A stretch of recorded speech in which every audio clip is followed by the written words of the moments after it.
All right, with that, the Gates Foundation has made an announcement saying after careful consideration and to ensure the focus remains on the AI Summit's key priorities, Bill Gates will not be delivering his keynote address. The Gates Foundation will be represented by Ankur Wara, who is the president of Africa and India offices, and he will be speaking later today at the summit. All right, Ambassador Suresh Goyal, former diplomat, joins me on the broadcast. Sir, now we're seeing that, of course, a lot of furor had erupted over Bill Gates being mentioned in the Epstein files as well. And now at the AI Impact Summit, he was scheduled to be present, but he has cancelled his keynote address.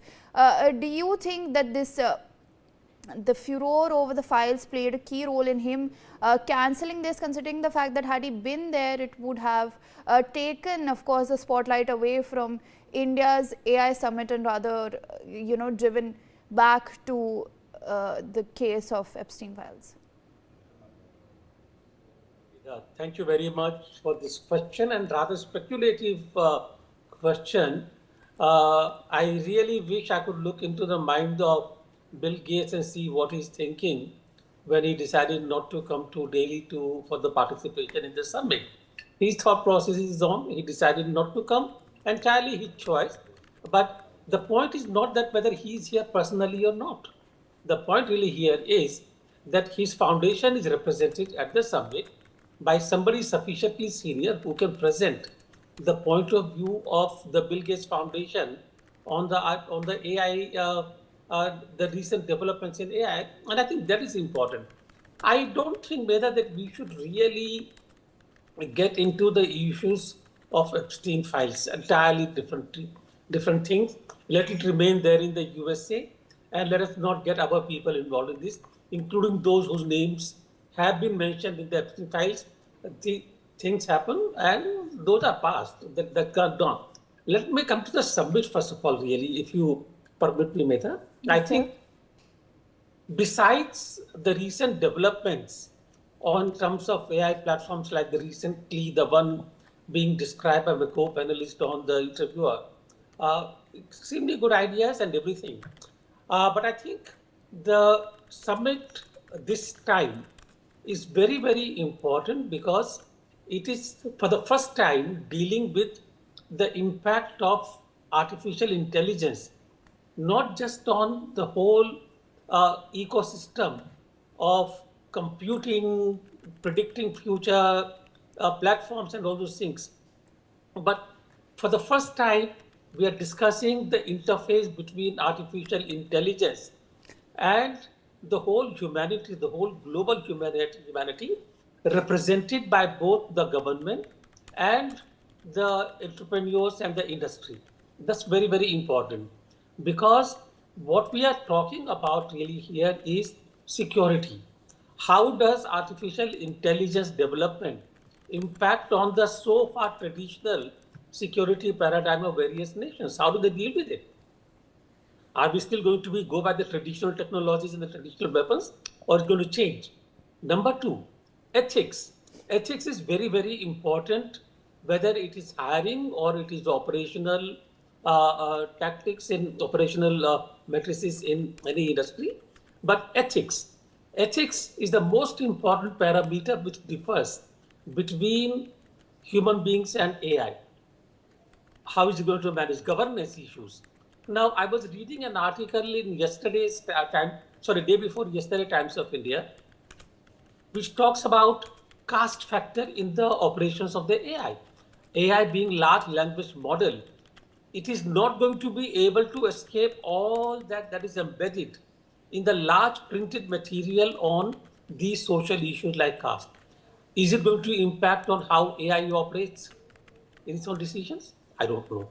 So I think there are so many things, sovereignty, data, where is it going to reside? Does it matter really? Because if AI is going to be able to access any server anywhere in the world, does it matter really? So the whole idea of sovereignty and the data exclusivity is going to change. So what I'm saying here, Medha, is I, as a diplomat, I know that there are huge developments and they are all welcome developments because the life is not going to be made just complicated but simpler probably, much faster. And maybe people like me will not be able to handle that kind of pace, but the younger generation will. But the point really here is what is the future world going to be like? And that is what this summit is going to deliberate on. And I think that's important, not whether Bill Gates is going to be here or not.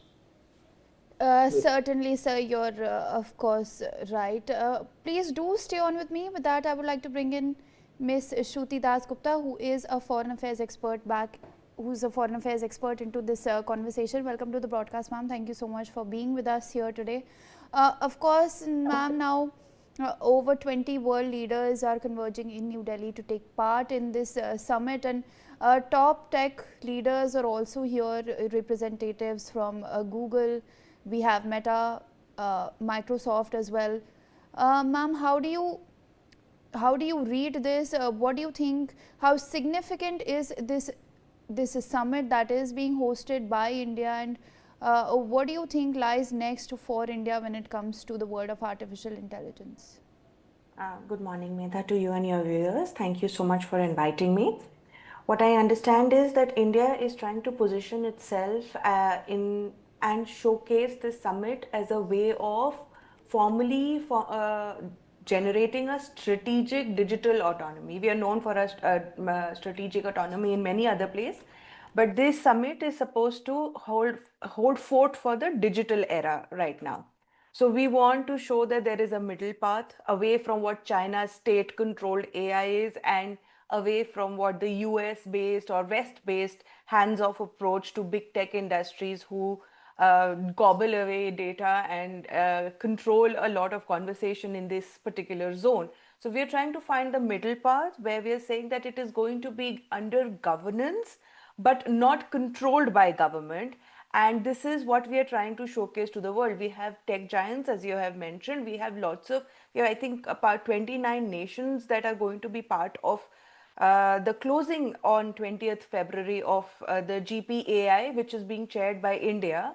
So this is the closing crowning glory moment that is going to set the tone for the next few years.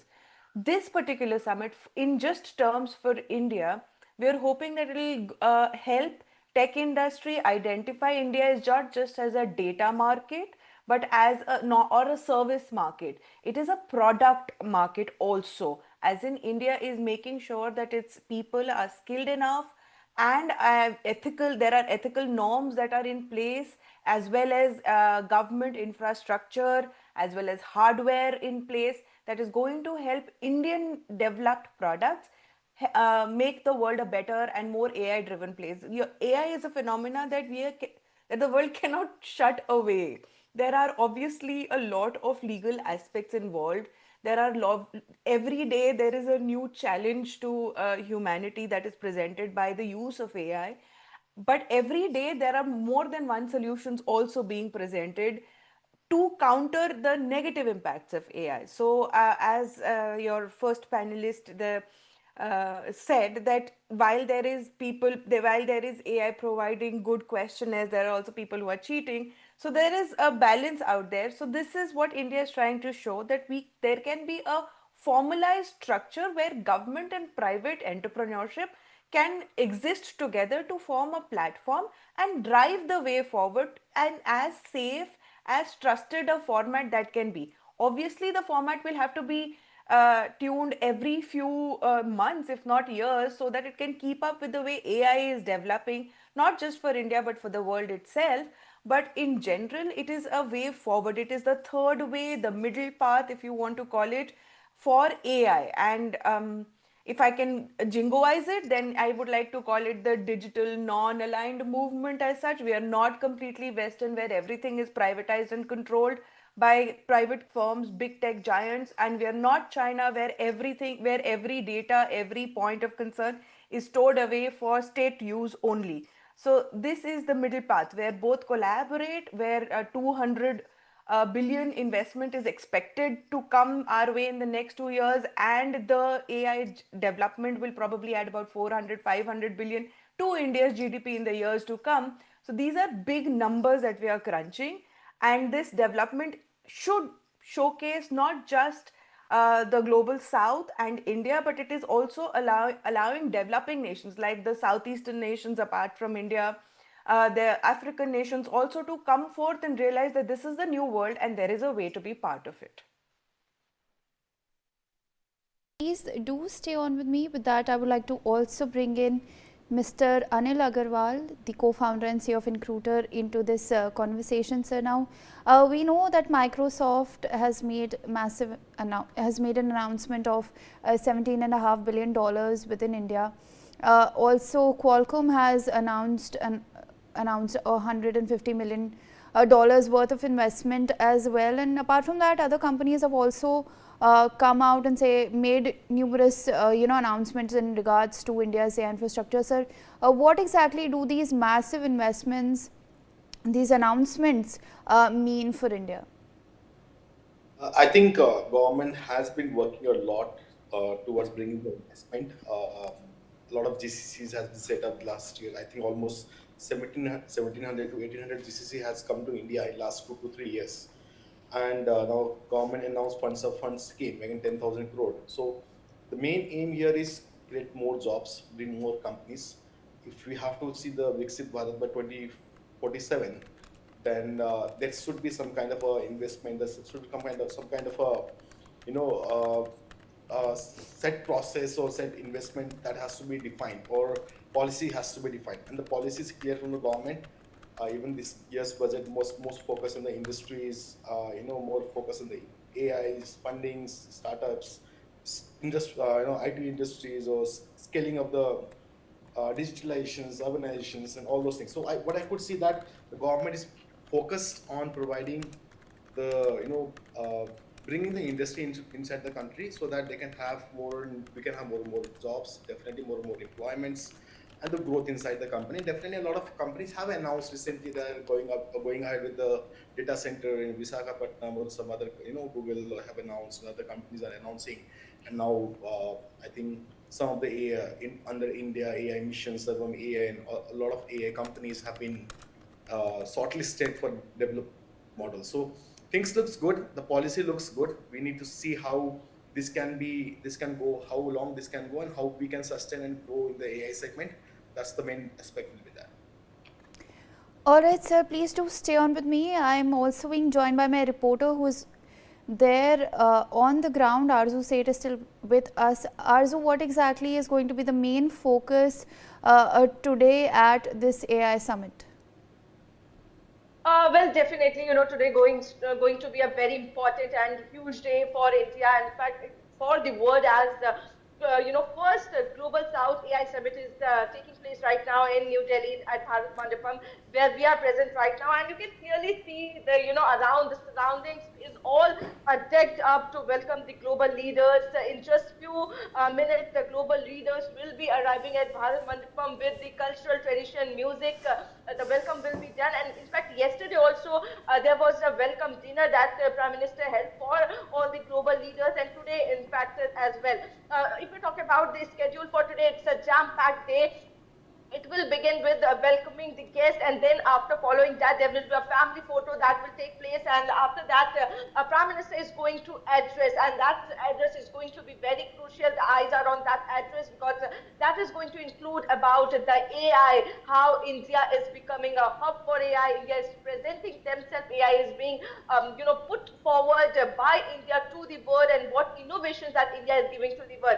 Apart from that, other global leaders are also going to address the ceremony. There will be a CEO roundtable that is going to take place. So huge opportunity for the investment, a huge opportunity for more exposure for the, in fact, youngsters. And Prime Minister, in fact, in his interview address has mentioned these all things, that it's a huge opportunity and India is looking forward to make more innovations by AI, and in fact in the field of AI. Even he mentioned about, because a lot of people have a fear that AI will take the job, but the Prime Minister clearly mentioned and reiterated that AI is not going to take any job, but it is going to create more employment, it is going to create more job, because the way AI is working. In fact, we have covered several stalls, we have covered several, pavilions that have come up of different,